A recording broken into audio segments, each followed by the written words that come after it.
এখন এই যে ধাপগুলি কি হয়, যার ওই একটা আছে না, যখন রাষ্ট্রপতির আদেশটাও চলে আসে যে না ওনার ফাঁসি হওয়ার জন্যই সম্মত থাকে, তখন বলে যে রাষ্ট্রপতির আদেশ আসার পরে বলে 21 দিনের আগে না 28 দিনের পরে না, এরকম একটা আছে মধ্যবর্তী সময়।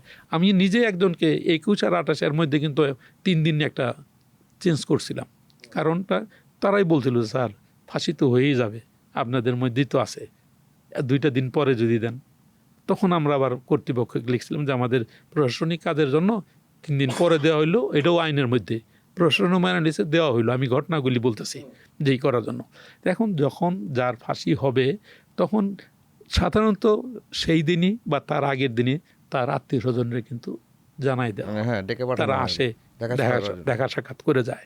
তো তখন কিন্তু সবাই সবকিছু জানে, উনিও জানেন যা যে বলে। এখন আল্লাহর অশেষ রহমত, যাদের ফাঁসি হয় তারা কিন্তু কেউ ওইখানে ওইরকম ভায়োলেন্ট হয়ে যায় না। শুধু একজন হয়ে গেছিল, ওই যে 6 জঙ্গির একজন, যার একটা পা ছিল না কাশিমপুরে, আমি ওইখানে ছিলাম, পরে তারা কিন্তু কুলে করে আনছিলাম, কুলে করে আনার পর মুখে, তারপরেই বলা হয়েছিল যে এরপরে যদি কেউ আসে তাহলে তার মুখে স্টেপ জেনে দেওয়া হয়, কারণ রাত্রে যখন চিৎকার করে তখন কিন্তু সব লোক এটা জানে। একসঙ্গে 2 জনের হয়েছিল, ছিল না, তাহলে দাঁড়ালো কিভাবে? না, কুলে করে নিয়ে গেছে, যা হয়েছে কুলে করে ফাঁসির যে রশি তার গলায় পরানো হয়েছিল। নামটা আমি ভুলে গেছি। সানির সঙ্গে, সানি মানে ওই 6 জঙ্গির যখন ফাঁসি হয় তখন আমি ছিলাম। সানি কিন্তু দাঁড়াই আছে, একটা ইয়ের সাথে 2টা যে রশি থাকে একই সঙ্গে 2 জন।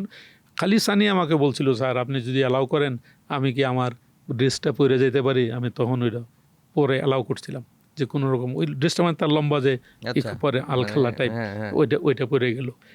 আমি ঘটনা বলি যে নিয়ে যায়। এখন এই যে দেখা সাক্ষাৎ করে তারা নিজেরাও জানে, তখন তারে জিজ্ঞেস করা হয় যে আপনি কোনো, ওই যে বললেন না, কোনো জাস্ট জিজ্ঞাসা করে কোনো কিছু করে কোনো। তারপর মুসলমান হইলে আমাদের হুজুর আসেন, তারে গোসল করায়, তওবা পড়ায়, সব কিছু ওইটাই করা হয়। করার পরে অনেকে নামাজ পড়তে চাইলে নামাজ পড়ার টাইমটা দেয়। তারপরে সাধারণত যেখানে ফাঁসিটা হবে ওর কাছাকাছি ছেলে আইনে রাখা হয়, যাতে অল্প সময়েই সে এখানে চলে যেতে পারে।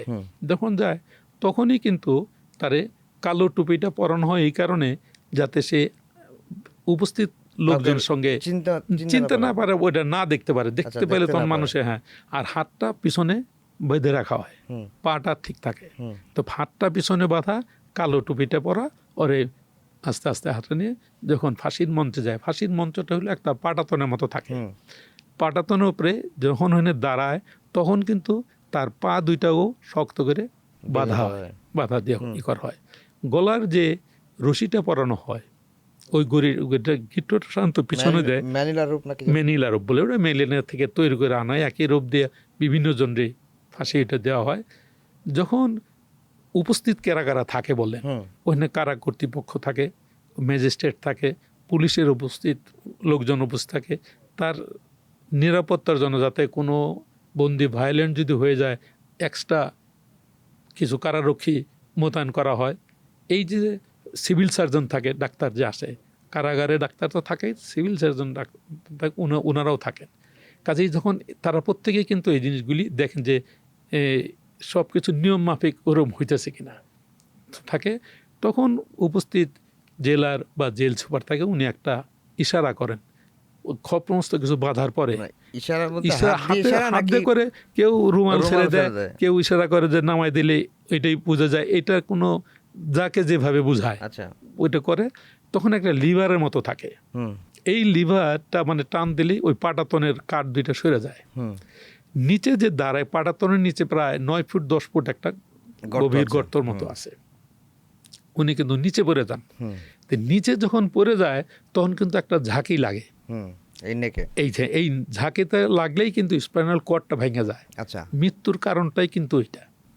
এরকম অনেকে, এবং এইটা যেদিন হয় তার 2-3 দিন আগে কিন্তু ওই বন্দির ওয়েট কত ওইটা ওই অনুসারে বালুর বস্তা নিয়ে কিন্তু এটা একটা প্র্যাকটিস করা হয়।